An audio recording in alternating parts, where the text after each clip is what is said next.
ஒளிந்திருக்கும் கவிஞர்களுக்கும் ஒளியவிருக்கும் கவிஞர்களுக்கும் அதனை தெவிட்டாது பருக வந்திருக்கும் தமிழ் ஆர்வலர்களுக்கும் வணக்கம். சீபா ஆதித்தனார். தெற்கத்தி சீமையிலே விளைந்த செம்மல். ஆதித்தனார் என்று அறியப்பட்ட பாலகிருஷ்ண ஆதித்தன். தெற்கத்தி சீமையிலே விளைந்த செம்மல்.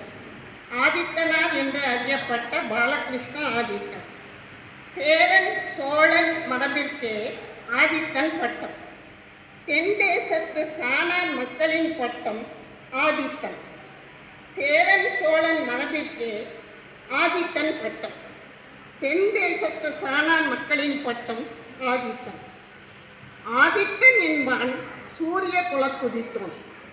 தன்னில் தானாய் தானும் ஒளிந்து பிறரையும் ஒளிர்விப்பான்.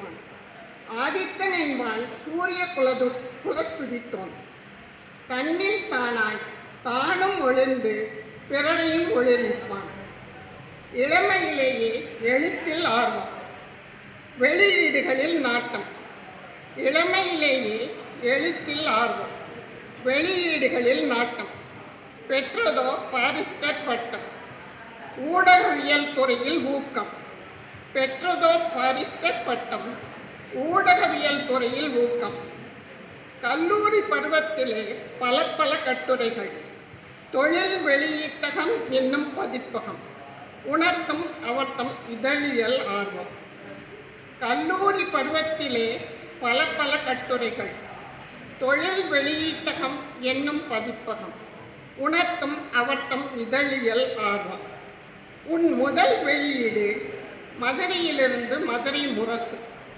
உண்மை உரைத்ததால் தடை விதித்தது ஆங்கில அரசு. உன் முதல் வெளியீடு மதுரையிலிருந்து மதுரை முரசு. உண்மை உரைத்ததால் தடை விதித்தது ஆங்கில அரசு. கொள்கையில் மாற்றமில்லாமல் உதித்த இதழ். தமிழறிஞர்களால் பாராட்டி பெற்ற தமிழன் இதழ். கொள்கையில் மாற்றமில்லாமல் உதித்த இதழ். தமிழறிஞர்களால் பாராட்டி பெற்ற தமிழன் இதழ். நாளிதழில் முத்திரை பதித்தவர். மதுரையில் தினத்தந்தி, சேலத்தில் தினத்தாள், திருச்சியில் தினத்தூது என நாளிதழில் புரட்சி படைத்திட்ட நாயகன். நாளிதழில் புரட்சி படைத்திட்ட நாயகன். எளியோரும் புரிந்திட எளிய தமிழில் எளிய சொற்கள், சிறிய வாக்கியங்கள், கவர்ந்திழுக்கும் தலைப்புகள், கருத்து படங்கள். எளியோரும் புரிந்திட எளிய தமிழில் எளிய சொற்கள், சிறிய வாக்கியங்கள், கவர்ந்திழுக்கும் தலைப்புகள், கருத்து படங்கள் என பாமரனும் பத்திரிகை படிக்க வைத்த தமிழ் இதழியலின் தந்தை. பாமரனும் பத்திரிகை படிக்க வைத்த தமிழ் இதழியலின் தந்தை. தமிழர் என்னும் மொழிவழி அடையாளத்தால் தமிழ் இனம் ஒன்றுபடவும் தமிழ்நாட்டில் ஆதிக்கம் ஒழியவும் ஒன்றுபட்ட தமிழ்நாட்டுக்காகவும் பிறந்தது நாம் தமிழர் கட்சி.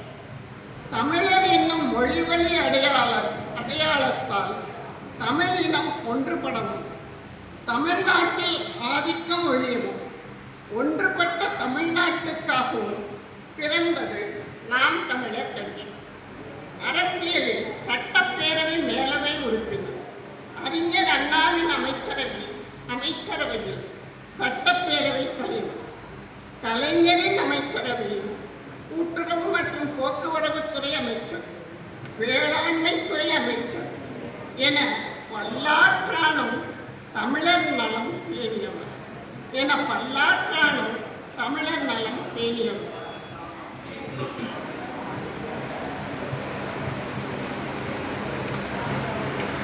அவர்